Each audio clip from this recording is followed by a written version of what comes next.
Hey y'all, let me show you how I like to do my fried wings using my Even Embers fryer. That's right, you don't need a grill for this one.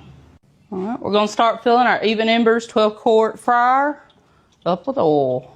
Here we got 2 pounds of chicken wings, and I roughly got 3 tablespoons of olive oil.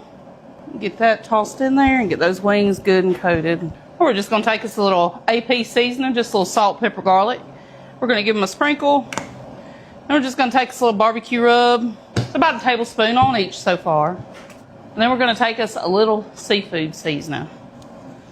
About a good tablespoon of it as well. Take your glove. Let's get it tossed around. In my bag, I got 1 cup of self-rising flour. Into our flour, we're going to add some of that seafood seasoning. About a good heavy tablespoon. And the same with our barbecue and all-purpose seasoning.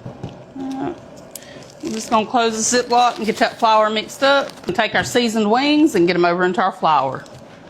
And get them all shook up. Now we're just waiting on our oil to heat up to 350 degrees. You don't want to overcrowd your wings. You want to make sure all sides are getting good and crispy. All right, let's get these dropped in. And these wings will roughly take 6 to 8 minutes. Ooh, look at those. They look good. Now with these, you want to get them on a rack. That way the remainder grease can drip off. But now let's get the rest of them into the fryer. If you're worried about your oil getting too hot, don't worry. There's a temp sensor that comes along with this Even Embers fryer. All right, while our last batch finishes frying, we got to make us a sauce. So we're going to start off with 1/3 cup of honey and 1 tablespoon of lemon juice. Now if you want to use fresh lemon, go right ahead. And I mean, it's chicken wings, so we got to have a little spice to it. So we're going to add 2 tablespoons of hot sauce and another tablespoon of that seafood seasoning. We're just going to bring the sauce to a simmer and let it go until that last batch is ready to come out.